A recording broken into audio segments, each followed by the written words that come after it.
De l'énergie, c'est de l'énergie, point barre. Une calorie, c'est une calorie, peu importe d'où elle vient. On a tous entendu ça, non? Mais, et si cette idée qui a l'air si simple était en fait complètement à côté de la plaque? Eh bien la réponse, elle se cache au plus profond de nos cellules. Et elle pourrait bien tout changer dans notre façon de voir l'alimentation. Alors voilà, la question centrale, c'est ça. Sucre ou graisse? Et attention, on ne parle pas juste de compter les calories, ça, c'est l'ancienne école. Non, là on parle d'une question fondamentale, une question qui a un impact direct sur la santé, sur le fonctionnement même de chacune de nos cellules. Pour que ce soit bien clair, on va prendre une image toute simple. Imaginez une cheminée. Pour l'allumer, on a deux options. Le sucre, c'est comme du papier journal. On y met le feu et hop, ça flambe direct une grosse flamme qui s'éteint aussi vite qu'elle est venue. Et ça laisse quoi derrière? Pas mal de fumée et un tas de cendres. Maintenant, les graisses. Ah, les graisses, c'est la grosse bûche de chêne. Elle met un peu plus de temps à prendre, c'est vrai. Mais une fois qu'elle brûle, elle dégage une chaleur propre, stable, pendant des heures. Cette image, elle est hyper importante. Elle va vraiment nous guider pour la suite. Allez, commençons par le papier journal, le sucre. Pourquoi est-ce qu'on dit que c'est un carburant, disons, sale? Pourquoi est-ce qu'à la longue, il finit par nous épuiser? Eh bien, cette fameuse fumée métabolique, elle a un nom. C'est le stress oxydatif. En gros, quand nos cellules brûlent du sucre, ça génère des déchets, des sortes de molécules instables qu'on appelle les radicaux libres. Pour reprendre notre image, c'est comme si des étincelles s'échappaient constamment du feu de journal. Et ces étincelles, petit à petit, elles viennent abîmer les parois de la cheminée. Sauf que là, la cheminée, ce sont nos centrales énergétiques, nos précieuses mitochondries.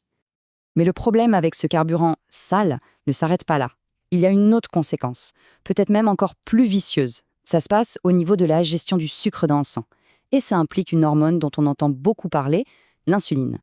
Et c'est là que le piège se referme. C'est simple, chaque fois qu'on mange du sucre, le corps envoie l'insuline pour faire le ménage et stocker tout ça. Mais l'insuline, elle a un job secret, beaucoup moins sympa. Elle est le gardien de prison de nos réserves de graisse. C'est simple, tant que l'insuline est élevée, la porte de la prison reste fermée à double tour. Impossible d'utiliser nos graisses comme énergie. Et c'est ça, le paradoxe terrible. On peut avoir des réserves d'énergie à ne plus savoir qu'en faire et pourtant nos cellules crient famine. Et qu'est-ce qu'elles réclament? La solution de facilité. Encore plus de sucre. Le cercle vicieux est parfaitement en place. Bon, ok, on a vu le côté sale du sucre. Maintenant, passons à notre bûche de chêne. Et si la vraie solution, c'était de revenir à un carburant plus propre, plus efficace et finalement bien plus intelligent? C'est ça, la révolution des graisses.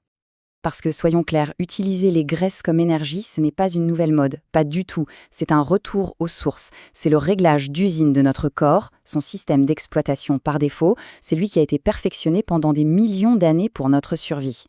Et c'est là que ça devient vraiment fascinant. Quand le corps carbure aux graisses, il fabrique des molécules spéciales, les cétones. Pendant longtemps, on a cru que c'était juste un carburant de secours en plan B. Mais la réalité, elle est tellement plus incroyable que ça. En fait, les cétones, ce ne sont pas que de l'énergie. Ce sont de véritables chefs d'orchestre pour nos cellules. Elles vont parler directement à notre ADN pour, par exemple, activer des gènes de longévité, comme les fameuses sirtuines. Imaginez-les comme des gardiens qui protègent et réparent notre code génétique. Les cétones donnent aussi l'ordre au corps de calmer le jeu, de réduire l'inflammation générale. Bref, en passant aux graisses, on ne fait pas que changer de carburant. On lance un véritable programme de mise à jour, de réparation et d'optimisation de tout le système. Et ça, c'est ce qu'on appelle la flexibilité métabolique.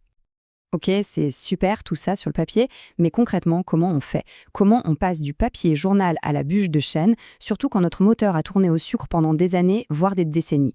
Eh bien, voyons comment on peut rééduquer notre métabolisme. Pour réussir cette transition, il y a 3 leviers principaux. Premier levier, le jeûne intermittent. L'idée, c'est de laisser le système digestif au repos pendant certaines périodes. Ça fait chuter l'insuline et ça donne enfin au corps la permission d'aller piocher dans ses réserves de graisse. Deuxième levier, la qualité des graisses. Il faut évidemment choisir les bonnes. On mise sur les oméga 3 qui luttent contre l'inflammation et sur des graisses faciles à utiliser comme les TCM qu'on trouve par exemple dans l'huile de coco.